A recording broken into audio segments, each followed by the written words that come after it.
Hello everyone, this is me the next day after my little breakdown. I am doing much better.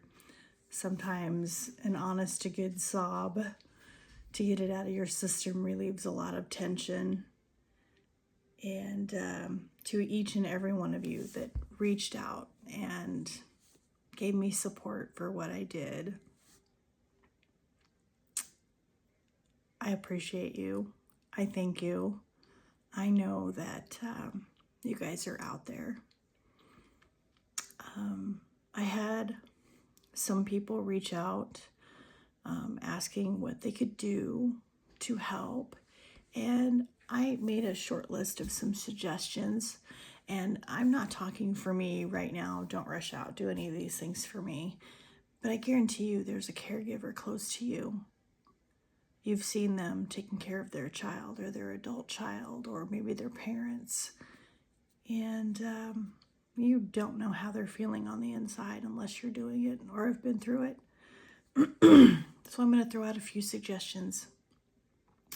One, meals. Oh my gosh, meals are such a great idea.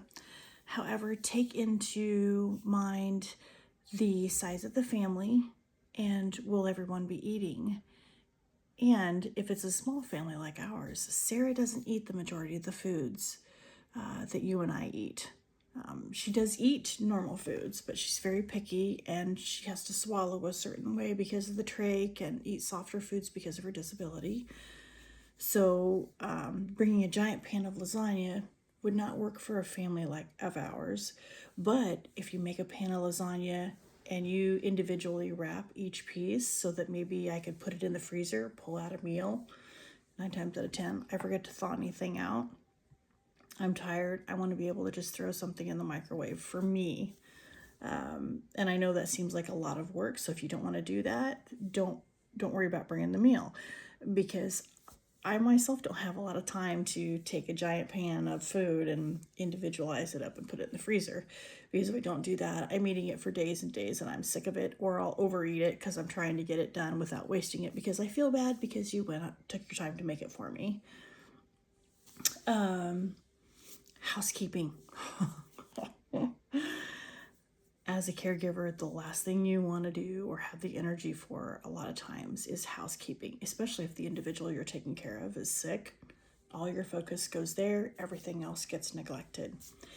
But, however, if you're a friend and you come to me and you say, hey, what can we do in your house today? I don't want to tell you I need the bathroom cleaned, I need my floors cleaned, my walls need scrubbed.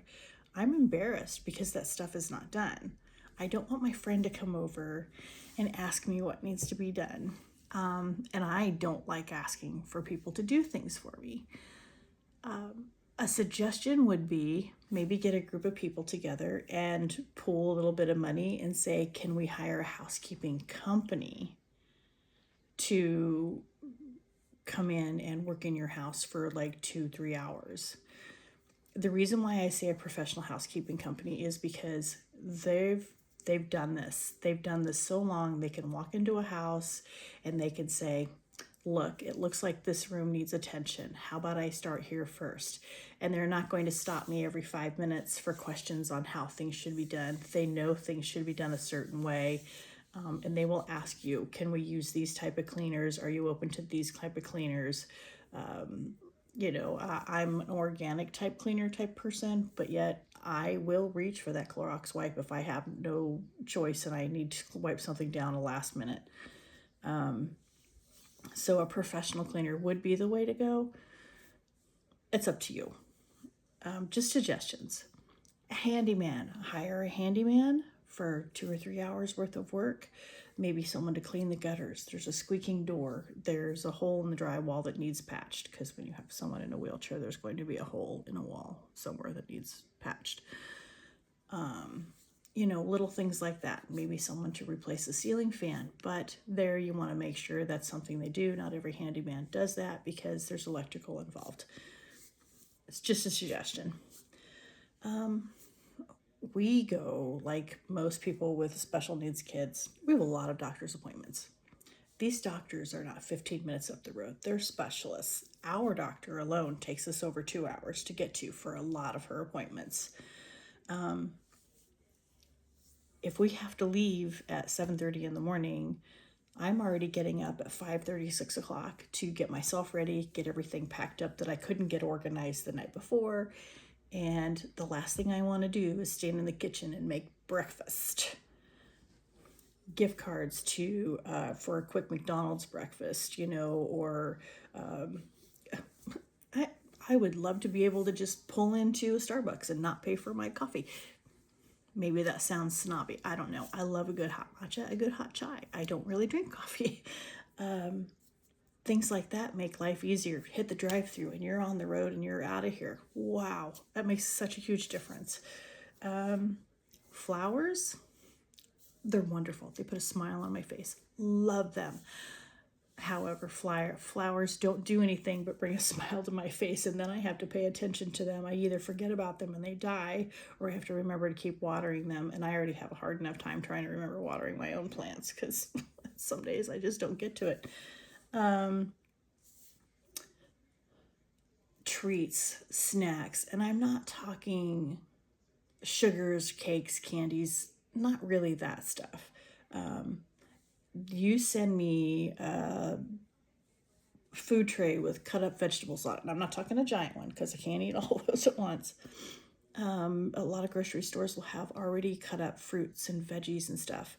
If I'm tired, yesterday, for example, it was 4 o'clock in the afternoon before I had a chance to eat anything.